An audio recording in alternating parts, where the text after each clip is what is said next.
Hello बच्चों। देखें, पहले क्लास में हमने इसके पहले हम लोग पढ़े थे बलों के अध्यारोपण का सिद्धांत। अब कूलाम के नियम पर आधारित कुछ प्रश्न हम यहाँ कराएंगे। आप ध्यान से सुनिए। इसी एक एक प्रश्न में और भी प्रश्न कैसे पूछे जाते हैं इसके बारे में भी हम बताएंगे। ये आपके बोर्ड एग्जामिनेशन से लेकर के कंपटीशन के एग्जामिनेशन तक उपयोगी है।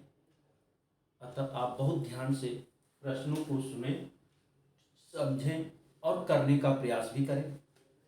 देखिए, पहला प्रश्न है बेटा, यदि यल लंबाई की भुजा वाले समबाहु त्रिभुज के शीर्षों पर क्यू आवेश स्थित हो, तो अगर यहाँ पर आपका क्यू आवेश स्थित है तो किसी एक पर परिणामी बल ज्ञात करें। तो देखिए, सबसे पहले ये जो कह रहे हैं, आप एक समबाहु त्रिभुज बना लीजिए। इस समबाहु त्रिभुज कह बेटा, इसके प्रत्येक कोने, आप इसका नाम भी लिख सकते हैं ए बी सी। अब प्रत्येक कोने पर ये बोल रहे हैं कि क्यू आवेश है, यहाँ भी क्यू आवेश, यहाँ भी क्यू आवेश, यहाँ भी क्यू आवेश, और इसके भुजा की लंबाई ये बता रहे हैं यल है। तो कह रहे हैं इसमें से किसी भी आवेश पर आपको बल निकालना है। अब आप ध्यान से देखेंगे बेटा, अगर हम लिखते हैं, जैसे हम आपको यहाँ दें कि हमको लिखना है आवेश जो बी पर है, आप ऐसे लिख सकते हैं शीर्ष बी पर स्थित, शीर्ष बी पर स्थित आवेश पर बल। अगर आपको ये निकालना है, देखिए आप पहले बी पर कितने बल लगेंगे। एक बल ए का आवेश लगाएगा और एक बल सी का आवेश लगाएगा। ए पर धनात्मक आवेश है, बी पर धनात्मक आवेश है। तो आपने पढ़ा है कि जब समान प्रकृति के आवेश होते हैं तो प्रतिकर्षण होता है। इनके बीच में प्रतिकर्षण होगा, लेकिन दिशा किधर होगी? हमने बताया था बेटा कि प्रतिकर्षण में दिशा बाहर होती है। और कहाँ होती है? किस आवेश पर आप दिखाएंगे? जिस आवेश पर आप बल निकालेंगे। तो अगर बल हम लोग इस पर निकाल रहे हैं तो ये प्रतिकर्षण की दिशा यहाँ से ऐसे बाहर दिखा दीजिएगा। इसको हम लिख रहे हैं एफ ए के कारण इस आवेश के ऊपर बल। अब ये देखिए, सी भी धनात्मक है, जो सी पर आवेश है ये भी धनात्मक है, तो ये भी इसको प्रतिकर्षित करेगा, तो इसकी दिशा यहाँ से इधर हो जाएगी एफ बी।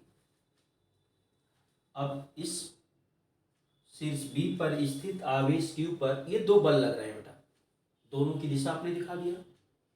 अब इनका परिमाण निकालेंगे। तो देखें, ये दोनों बल परिमाण में बराबर होंगे, क्योंकि आवेश भी बराबर है और इनके बीच की दूरी भी बराबर है। तो ऐसे तो अलग अलग लिखना होगा, तो आप लिखेंगे ए पर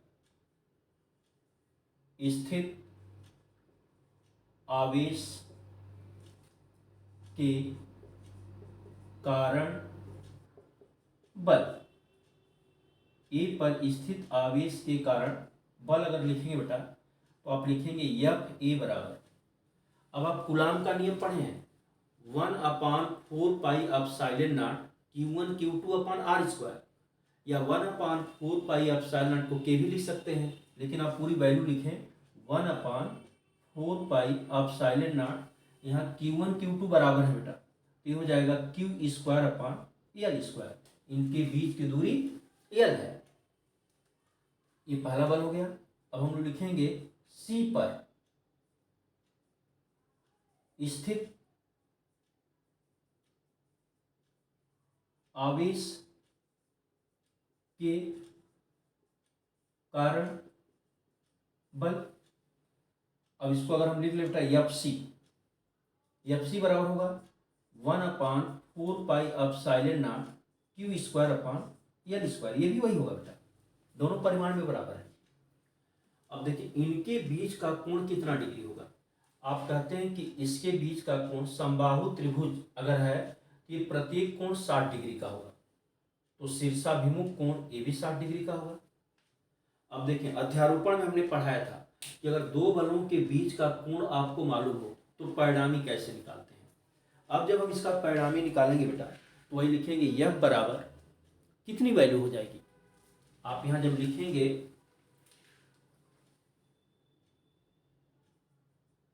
अतः एफ ए और एफ सी का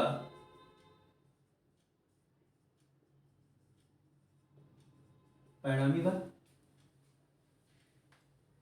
अब देखो अगर एफ ए और एफ सी का परिणामी बल लिखेंगे तो एफ बराबर क्या होगा, under root F A square plus F C square, क्या होगा आपका F A square plus F C square plus 2 F A F C cos 60 degree, इनके बीच का कोण 60 डिग्री है बेटा। तो आप ये वैल्यू लिखेंगे,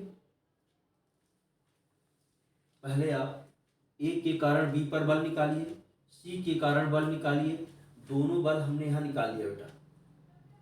अब इनका परिणामी निकालेंगे तो यहाँ देखें इनके बीच का कोण हमको मालूम है, तो आपने रिलेशन पीछे पढ़ा है अध्यारोपण में, इससे आप यहाँ रखिए।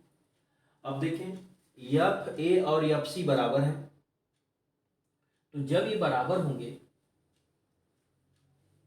आप यहाँ देखिए बेटा हम लिख दे रहे हैं कि एफ बराबर क्या हो जाएगा। अगर एफ ए को एफ सी आप लिख देंगे तो उसमें से एफ ए कॉमन हो जाएगा। देखिए अगर एफ ए को एफ सी हम लिखते हैं तो आप एक बार लिख भी सकते हैं, ये रूट ओवर हो जाएगा बेटा, F A square plus F C को भी एफ ए आप लिख लीजिए क्योंकि दोनों बराबर हैं, प्लस 2 एफ ए स्क्वायर और cos 60 का मान कितना होता है बेटा 1/2। अभी 2 कैंसिल कर दीजिएगा आप लोग, तो यह बराबर आपको क्या मिलेगा, देखें F A square plus F A square plus F A square, ये मिलेगा under root 3 F A square. अब यहाँ से अगर हम एफ ए बाहर ले लें तो यह बराबर हमको क्या मिलेगा एफ ए अंडर रूट 3। अब आप देखिए एफ ए का मान आप जानते हैं तो आप ये लिख सकते हैं बेटा, अतः एफ बराबर 1/4 pi epsilon naught Q square upon L square under root 3। ये हमारा परिणामी बल होगा जो आवेश बी पर स्थित है। इतना परिणामी बल कार्य करेगा बेटा आपका। अब अगर इसकी दिशा बतानी हो तो देखें जब दोनों बल परिमाण में बराबर हैं, सर इसको सी लिखना बेटा, एफ सी है, जब दोनों बल परिमाण में बराबर हैं तो इनका परिणामी बल इन दोनों के ठीक बीच में होगा, जो एफ होगा वो यही होगा, एफ यही आएगा, इसकी दिशा यही होगी। इसी तरह से आप चाहें तो ए पर बल निकालेंगे और सी पर भी निकाल सकते हैं। सब पर बल का परिमाण तो यही आएगा बेटा, दिशा अलग अलग हो जाएगी। जैसे देखिए ए पर दिखाएंगे तो बी प्रतिकर्षित करेगा तो दिशा इधर जाएगी, सी प्रतिकर्षित करेगा तो दिशा इधर जाएगी, इसका परिणामी बल ऊपर जाएगा। इसी तरह सी पर निकाल सकते हैं। तो यही आपको निकालना था बेटा कि यदि एल लंबाई की भुजा वाले समबाहु त्रिभुज के शीर्ष पर क्यू आवेश स्थित हों तो किसी एक पर परिणामी बल ज्ञात करें। तो यह आप निकालेंगे, हमने यहाँ निकाला है शीर्ष बी पर स्थित आवेश पर बल, ए पर स्थित आवेश के कारण बल, जो ए पर आवेश है वो कितना बल लगाएगा, फिर सी पर स्थित आवेश के कारण बल, जो सी पर है वो कितना बल लगाएगा। दोनों बल आपने दिखा दिया, इन बलों के बीच का कोण 60 डिग्री है, तो फिर अध्यारोपण के सिद्धांत से परिणामी बल निकालिए। इसके बाद बेटा हमने यहाँ लिख दिया है, देखें आप, यह बराबर हमने एफ ए और एफ सी चूंकि परिमाण में बराबर हैं तो चाहे एफ ए को एफ सी लिख लीजिए, चाहे एफ सी को एफ ए लिख लीजिए। हमने एफ सी को एफ ए लिख लिया है, तो हमारी ये वैल्यू आ रही है F equal to F under root 3। जब एफ ए की वैल्यू आप रखेंगे बेटा तो ये हमारा रिजल्ट आ जाएगा, ये परिणामी बल। तो आपको यही ज्ञात करना था। क्लियर हुआ? तो आप एक आध दो और क्वेश्चन अपने से बनाइए, करिए, इसके बाद जो होगा देखा जाएगा। अब जैसे अगला प्रश्न है बेटा, देखिए अगला है, भुजा ए वाले वर्ग के प्रत्येक कोनों पर Q आवेश स्थित है, तो किसी एक आवेश पर वैद्युत बल का परिमाण ज्ञात कीजिए। यह भी एक कंडीशन है। अब जैसे इसको देखिए हम हटाना चाहते हैं। क्लियर हुआ? आप करिए, प्रयास करेंगे, सब कुछ कर सकते हैं। आप नहीं करेंगे तो कौन करेगा? अब देखो बेटा, यहां पर जैसे हम एक वर्ग ले लेते हैं। ये जो प्रश्न कह रहा है कि एक वर्ग है, ये वर्ग आप ले लीजिए। कह रहे इसकी भुजा ए है, आप ये दिखा दीजिए।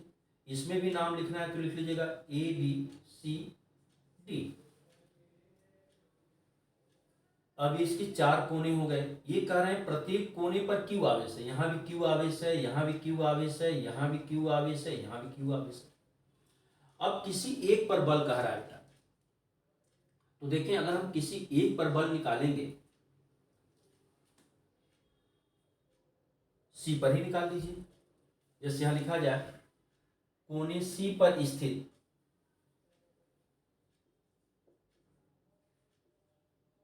कोने C पर स्थित आवेश पर बल। अब जब इस पर बल निकालेंगे तो देखें इस C पर B का आवेश भी बल लगाएगा, D का आवेश भी बल लगाएगा और A का आवेश भी बल लगाएगा। अतः अब यहां पर इस आवेश पर कितने बल लगेंगे? 3 बल लगेंगे। तीनों बलों की आप दिशा दिखाएंगे, तीनों बलों का आप परिमाण निकालेंगे, तब हम परिणामी की बात करेंगे। अब देखो बेटा, जैसे अगर हम B द्वारा इस पर बल निकालें तो ये धनात्मक है, ये भी धनात्मक है। ये इसको प्रतिकर्षित करेगा तो F भी इधर लगेगा। देखें D धनात्मक है, ये भी धनात्मक है। ये प्रतिकर्षित करेगा तो FD इधर लगेगा। और ये भी धनात्मक है, ये भी धनात्मक है। इसके कारण जो बल यहां लगेगा ये भी इधर लगेगा। अब ये जो 3 बल इस पर कार्य करेंगे, इन तीनों बलों की दिशा आपको दिखा दी गई। क्लियर है? अब आगे देखो बेटा, जैसे हम लिखें आपको B पर स्थित आवेश के कारण बल। अब B पर जो आवेश स्थित है ये कितना बल लगाएगा? तो यहां होगा बेटा FB। आवेश के परिमाण बराबर हैं तो ये क्या हो जाएगा आपका Q²। लेकिन यहां पर इसकी जो दूरी है A है तो आप A² कर दीजिएगा। इसके बाद कह रहे हैं कि C पर स्थित आवेश के कारण बल। तो C तो हम बल निकाल रहे हैं, तो अब आप कर लीजिएगा D पर स्थित आवेश के कारण बल। अब D पर जो आवेश स्थित है उसका बल भी क्या होगा? FD बराबर Q²/A²। देखिए एक बल जो है B पर जो आवेश है उसके कारण हमने निकाल लिया, एक बल जो है D पर आवेश है उसके कारण हमने FD निकाल लिया। अब आप A पर स्थित आवेश के कारण बल निकालेंगे। A पर स्थित आवेश के कारण बल क्या होगा बेटा? FA बराबर 1/4πε0 Q²। अब यहां देखो बेटा, आवेश तो Q ही Q है तो Q² हो गया, लेकिन दूरी बदल जाएगी। देखिए अब विकर्ण की लंबाई लेंगे तो अगर ये A है और ये भी A है तो पाइथागोरस थ्योरम से जब आप निकालेंगे तो इस विकर्ण की लंबाई क्या आएगी? A√2। आपने पढ़ा है कि कर्ण का वर्ग शीर्ष दोनों भुजाओं के वर्गों के योग के बराबर होता है, तो ये इसकी वैल्यू हो जाएगी A√2। अब यहाँ देखिए A√2 का स्क्वायर करेंगे तो ये 2A² हो जाएगा। अब हमारे पास ये तीनों बल आ गए बेटा। क्लियर है? कहीं डाउट हो तो बता दीजिए। ये तीनों बल हमने निकाल लिया आपको। B के कारण बल, B पर स्थित आवेश के कारण बल, D पर स्थित आवेश के कारण बल और A पर स्थित आवेश के कारण बल। ये तीनों बल आपको यहाँ लिख दिए गए। क्लियर? आप नोट करना है नोट करें बेटा, स्क्रीनशॉट लेना है ले लें, क्योंकि हम इसको हटाएंगे तभी लिख पाएंगे। अब आप देखें कि पहले आप एफ डी और एफ बी देखें, ये दोनों एक दूसरे से 90 डिग्री पर हैं, इनके बीच का कोण 90 अंश है। तो हम पहले इनका परिणामी निकालेंगे और इनका परिणामी देखेंगे कि इधर आ रहा है कि इधर जा रहा है। अगर इधर आएगा फिर इसको जोड़ेंगे, तो आप यहाँ क्या लिखेंगे इसके बाद बेटा, क्लियर है ये? तो आगे देखें आप, अब आप लिखेंगे देखिए एफ डी और एफ बी का परिणामी हम F1 मान लेते हैं बेटा, under root F D square plus F B square plus 2 F D F B cos 90 degree, इनके बीच का कोण 90 डिग्री है। अब कास 90 जब ये 0 हो जाएगा बेटा, तो आपको क्या मिलेगा, ये वैल्यू हो जाएगी under root F D square plus F B square. देखिए ये वैल्यू आपको मिलेगी F D square plus F B square. अब एफ डी और एफ बी अभी आपने देखा था दोनों परिमाण में बराबर हैं, तो आप ये भी लिख सकते हैं बेटा F1 equal to under root F B square plus F B square. या तो आप एफ डी को एफ बी लिख लीजिए या एफ बी को एफ डी लिख लीजिए। अब ये हो जाएगा, इसको ऐड करेंगे तो 2 हो जाएगा, एफ बी बाहर कर दीजिएगा, ये अंडर रूट 2 हो जाएगा। अब एफ बी की और वैल्यू लिखना चाहते हैं तो 1/4 pi epsilon naught Q square upon A square under root 2। ये हमारा बल हो गया बेटा, किसका किसका परिणामी, एफ डी और एफ बी का। क्योंकि ये दोनों बल परिमाण में बराबर हैं, इसलिए इनका परिणामी भी इधर ही आएगा, F1 भी इधर आएगा। अब आप देखें ये दोनों बल एफ डी और एफ बी मिलकर के F1 हो गए। अब F1 और एफ ए की दिशा एक ही है, इसलिए अब इनका जब परिणामी निकालेंगे तो इन दोनों को हम लोग जोड़ देंगे। तो फिर एक बार लिखेंगे बेटा, लिखेंगे अतः F1 और एफ ए का परिणामी क्या होगा बेटा, एफ बराबर F1 प्लस एफ ए। अब देखिए दोनों में जो कॉमन है 1/4 pi epsilon naught Q square upon A square, दोनों में कॉमन है। अब यहाँ ब्रैकेट में F1 में क्या बचेगा, अंडर रूट 2, और उसमें क्या है 1/2। तो ये जो हमारा बल आ गया, ये इस आवेश क्यू जो सी पर स्थित आवेश क्यू है, इस पर लगने वाला परिणामी बल है। तो ये तो बेटा बल रहा। अगर ये वर्ग की भुजा पर स्थित है या समबाहु त्रिभुज के कोणों पर स्थित है, इस तरह से और भी प्रश्न आपके बुक में बहुत से हैं, आप उन सबको हल करिए। कहीं दिक्कत होती है आप शेयर करिए, और अगर बेटा ये वीडियो आपको पसंद आया तो कमेंट करें, सब्सक्राइब करें हमारे द स्टार क्लासेस के यूट्यूब चैनल को।